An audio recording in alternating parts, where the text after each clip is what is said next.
Hey, yo, brothers. I'm watching NBA today. They're talking about the Milwaukee Bucks. The Milwaukee Bucks just lost in the first round to the Miami Heat in 5 games. Now, a lot of people will make the excuse for Giannis, saying that he didn't play in games really 1, 2, or 3, which is true. Which is true. And this series definitely probably would have turned out differently had Giannis played games 1, 2, and 3 in their fullness.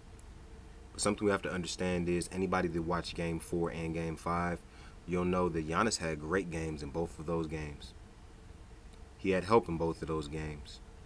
Giannis did not get the job done. Giannis did not finish the game. He did not do a good job of closing them out.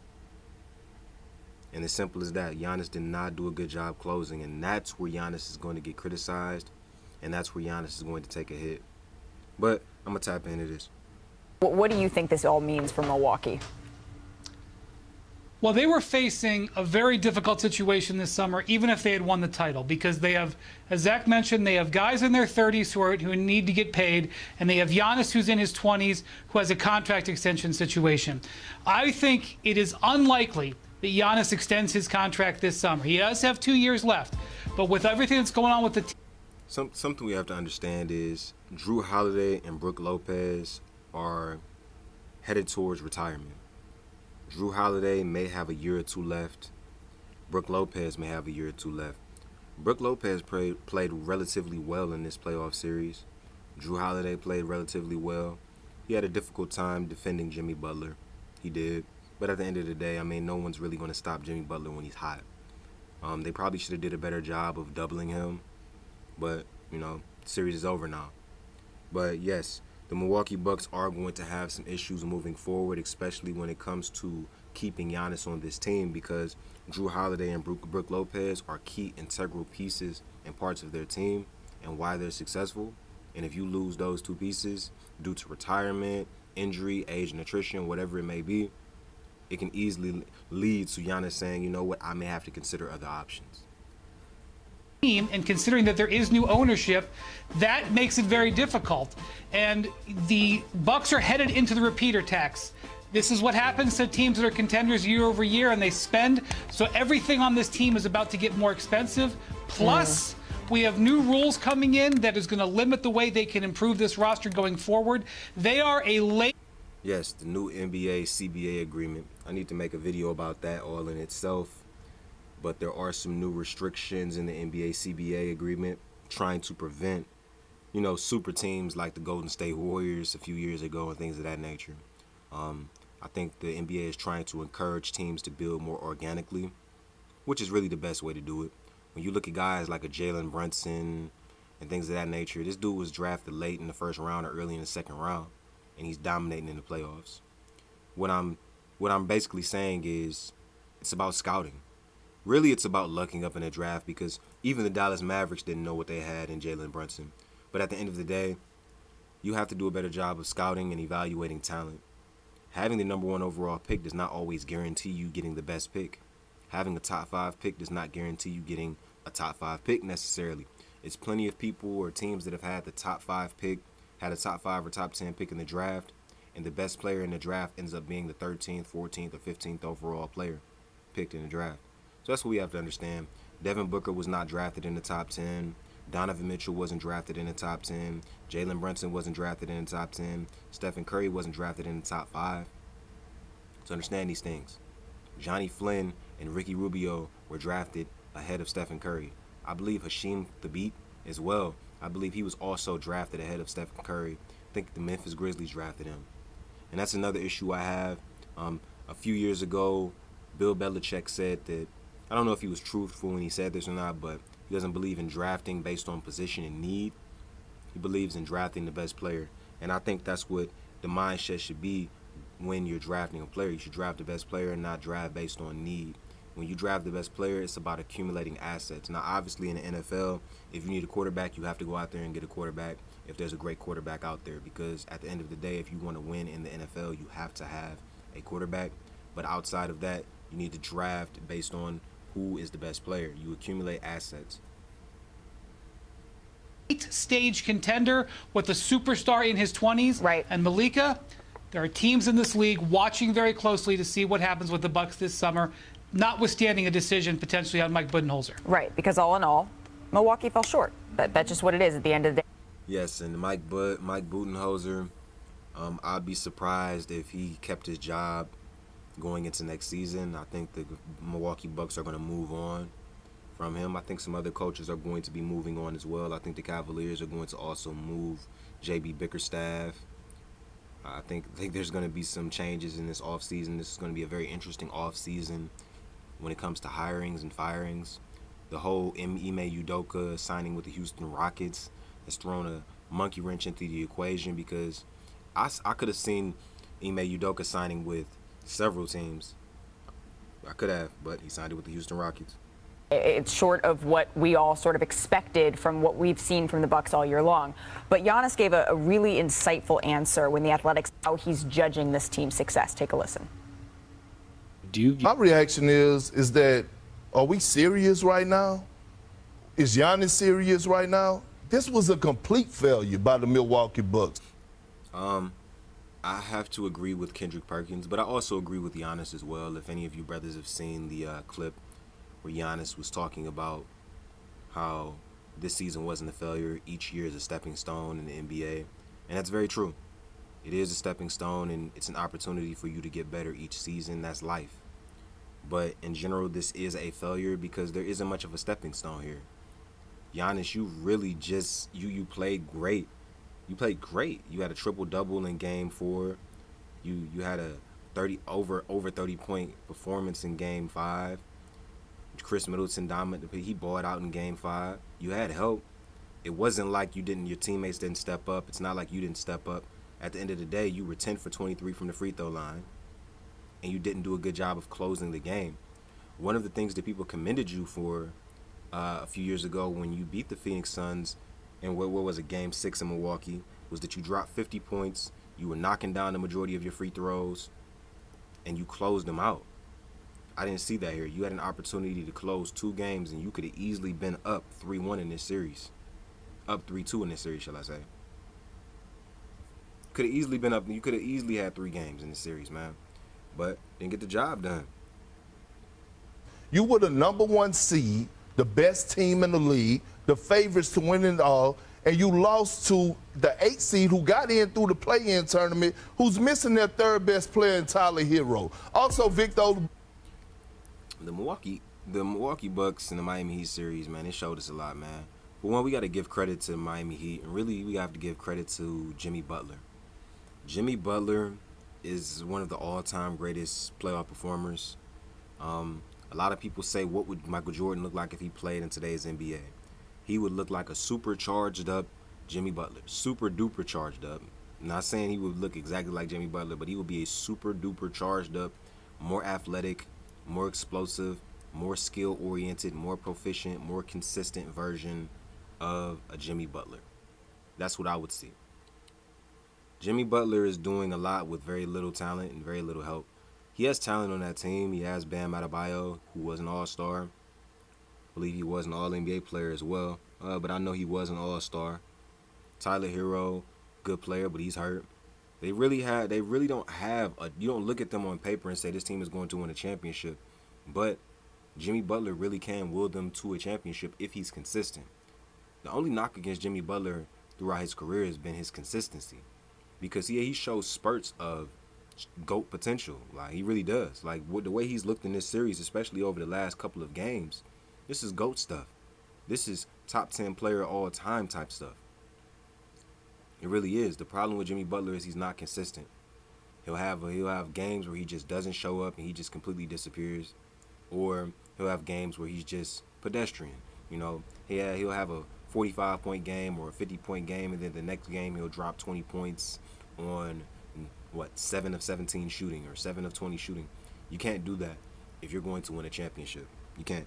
You have to be dominant on a night in, night out basis, and you have to be consistent. Because he doesn't have that other player that could pick up the slack for him. Depot went out. So when I think about it and I'm looking across social media, I'm seeing everybody saying, oh yeah, Giannis, right on. Preach. He's the prime example of what we need as the face of the league. I love this for life. Well, we're talking about sports. Sports is about competing. And when you have expectations, Sports is about competing, Kendrick Perkins, but it's also a part of life at the end of the day. It's a lot like life. You're going to take L's in life and you're going to lose in life. And at the end of the day, those failures in life are meant to help you learn and grow. You know, at the end of the day, Giannis, he looks at this situation, he's going to turn his negative into a positive, and he's going to go into the offseason hopefully and look at ways that he can improve. Giannis has a lot of ways in which he can improve. You know, as great of a player as Giannis is, there are a lot of things that he's lacking. He really doesn't have any post moves. Giannis has a power-oriented style of play on the offensive end. He's very much a running back type of NBA player, fullback type of NBA player, just going to run through everybody. That's only going to work for so long. Simple as that. You have to develop some type of post moves. You have to develop a skill set.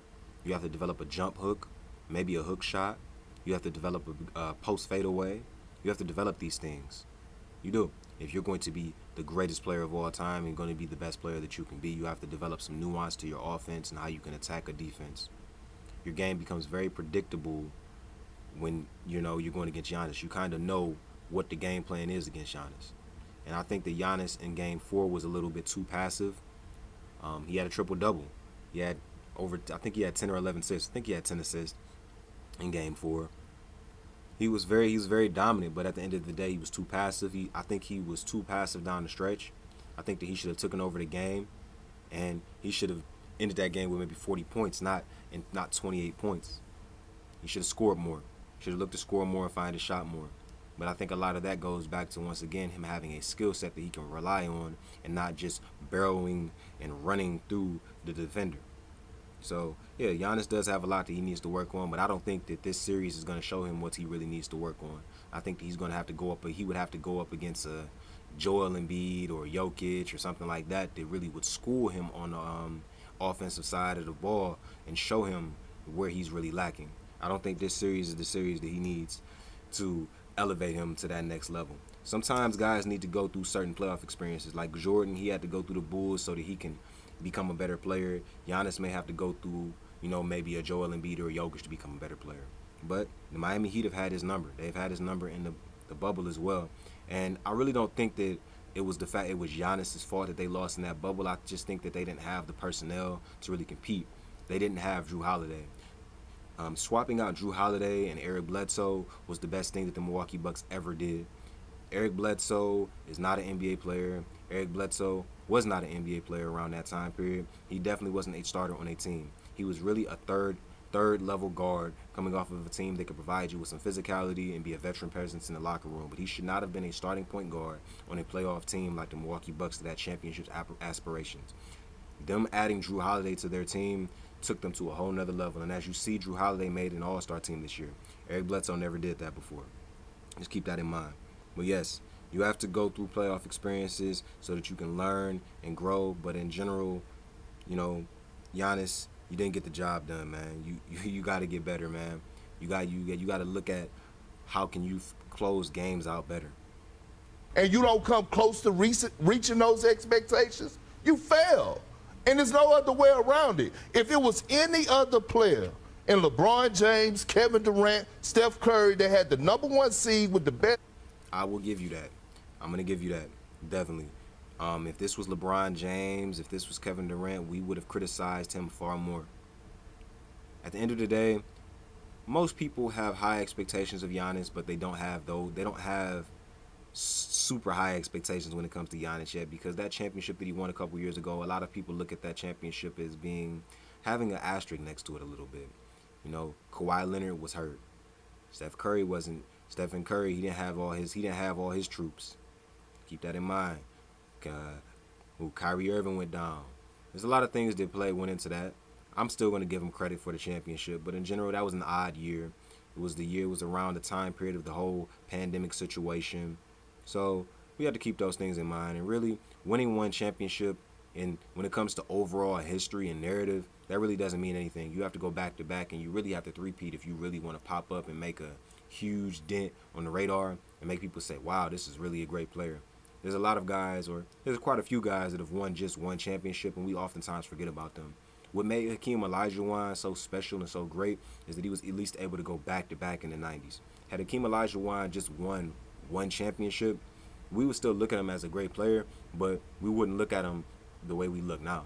I argue, there's an argument as to whether or not Hakeem Olajuwon is a top 5 player because he won 2 championships. And when we really take the time to evaluate Hakeem Olajuwon probably did the most with the least amount of help out of any other great team or any other great player. Really did. He was able to win those 2 championships and did what he was supposed to do, and he really didn't have any other superstar on his team. Let's keep that in mind.